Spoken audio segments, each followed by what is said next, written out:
Equation கண்டுபிடிக்க சொல்லிருக்காங்க. ஓகேவா? இப்போ இந்த given क्वेश्चन இங்க எழுதிக்கலாம். z - 4 square minus modulus of z - 1 whole square is equal to 16. ஓகேவா? அவங்க z க்கு வேல்யூ கொடுத்திருக்காங்க இல்லையா? z is equal to x plus iy. எங்கெல்லாம் z இருக்கோ அங்கெல்லாம் கொண்டு போய் என்ன செய்ய போறோம்? x plus iy-ங்கறத சப்ஸ்டிட்யூட் பண்ண போறோம். ஓகேவா? இப்போ x plus iy மைனஸ் மீதி இருக்கிற டேர்ம்ஸ்லாம் அப்படியே எழுதிக்க வேண்டியதா. -4 அந்த ஹோல் ஸ்கொயர் எல்லாத்தையும் அப்படியே எழுதிக்கோங்க. மைனஸ் இங்க இருக்கிற z க்கு பதிலா x plus iy minus 1 whole square equal to 16. மாடுலஸ்னால என்ன செய்வோம்? ஸ்கொயர் ரூட் எடுப்போம். இங்க ஏற்கனவே ஒரு ஸ்கொயர் இருக்கிறதுனால ஸ்கொயரும் ஸ்கொயர் ரூட்டும் கேன்சல் ஆயிடும். அப்ப மீதி என்ன இருக்கும்? அதாவது நான் ஒரு ஸ்டெப் கூட போடுறேன். இப்போ என்ன செஞ்சுக்கங்க? ரியல் பார்ட்ஸ் எல்லாம் குரூப் பண்ணிக்கிறீங்களா?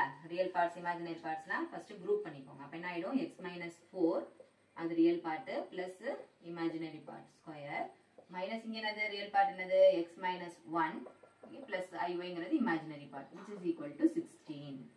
ஓகேவா? இப்போ மாடுலஸ்னாலே நம்ம என்ன செய்வோம்? ஸ்கொயர் ரூட் எடுப்போம். அப்ப ரியல் பார்ட் ஸ்கொயர் பிளஸ் என்னது இமேஜினரி பார்ட் ஸ்கொயர். இதுக்கு என்னது? இதுக்கு மேல ஒரு ஹோல் ஸ்கொயர் இருக்கு. ஓகேவா? அடுத்தது என்னது? இந்த டேர்முக்கு ரியல் மாடுலஸ் எடுக்கிறோம். அதுக்கு என்ன செய்யணும்? Square root of real part square plus imaginary part square. இங்க மேல இருக்கிற ஸ்கொயர் ஒன்னு இருக்கு, அதையும் போட்டுக்கணும். ஈக்குவல் டு ரைட் ஹேண்ட் சைடுல 16 இருக்கு, அதையும் போட்டுக்கணும். ஓகேவா? இப்போ இந்த ஸ்கொயரும் இந்த ஸ்கொயர் ரூட்டை நம்ம என்ன செஞ்சுக்கலாம்? கேன்சல் பண்ணிக்கலாம். ஓகேவா? அப்ப மீதி என்ன இருக்கும்? x - 4 square plus y square minus இருக்கும்போது இந்த பிராக்கெட் யூஸ் பண்ணிக்கோங்க. இந்த மைனஸ் வந்து என்னது? இந்த இருக்கிற ரெண்டு டேர்ம்ஸ்க்கும் சொந்தம். அதனால நம்ம என்ன செஞ்சுக்கணும்? பிராக்கெட்டோட சேர்த்து எழுதிக்கணும். Plus y square equal to 16. ஓகேவா? இப்போ என்ன செஞ்சுக்கலாம்? x - 4 whole square plus y square இந்த மைனஸ் டேர்ம்ஸை உள்ள மல்டிப்ளை பண்ணிக்கோங்க. ஓகே, அப்போ என்ன ஆகும்? Minus of x - 1 square minus y square equal to 16 ஆயிடும். ஓகேவா? இப்போ என்ன செஞ்சுக்கோங்க? இந்த a - b ஹோல் ஸ்கொயர் ஃபார்மேட்ல இருக்கு இல்லையா? இதெல்லாம் நம்ம ஃபர்ஸ்ட் எக்ஸ்பேண்ட் பண்ணிக்கலாம். அப்போ என்ன ஆகும்? x square minus 8x plus 16 plus y square. அதே மாதிரி என்னது? இங்கே ஒரு மைனஸ் இருக்கு, மைனஸை வெளியில அப்படியே வச்சுக்கோங்க. இங்கே a - b ஹோல் ஸ்கொயர் இருக்கு இல்லையா? அப்போ a square minus 2ab plus b square இங்க இருக்கிற minus y square equal to இங்கே ரைட் ஹேண்ட் சைடில் உள்ள 16. ஓகேவா? இப்போ இந்த மைனஸ் சைனை இது உள்ள எல்லாத்தோடையும் மல்டிப்ளை பண்ணிக்கலாம். அப்போ என்ன ஆகும்? x square minus 8x plus 16 plus y square.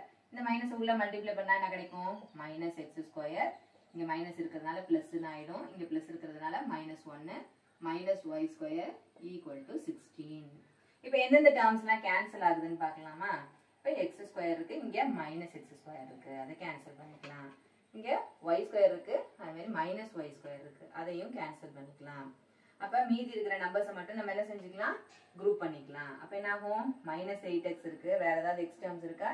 இங்க இருக்கு 2x இருக்கு. அப்ப இது என்ன ஆகும்? மைனஸ் 6x ஆயிடும். அதே மாதிரி y டேர்ம்ஸ் இருக்கா? எதுவும் கிடையாது. அதுக்கப்புறம் நம்பர்ஸ் தான் இருக்கு. இங்க பாருங்க, இங்க ஈக்குவல் டுக்கு அந்தாண்ட இங்க 16 இருக்கு, இந்த சைட்லயும் 16 இருக்கு, ஒரே சைனோட. ஈக்குவல் டுக்கு அந்தாண்ட ஒரே நம்பர் ஒரே சைன்ல இருக்கும்போது நம்ம அதையும் கேன்சல் பண்ணிக்கலாம்.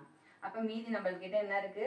மைனஸ் 1 இருக்கு, which is equal to 0. இப்போ இங்க மைனஸ் வந்து காமனா இருக்கு, ரெண்டுத்துலயும் இருக்கிறதுனால இதை காமனா என்ன செஞ்சுக்கலாம்? வெளியில எடுத்துட்டு வெறும் பிளஸ்-ஆல எழுதிக்கலாம். அப்ப 6x plus 1 equal to 0 அப்படின்னு எழுதிக்கலாம். இதுதான் இதனுடைய கார்ட்டீசியன் ஈக்குவேஷன்.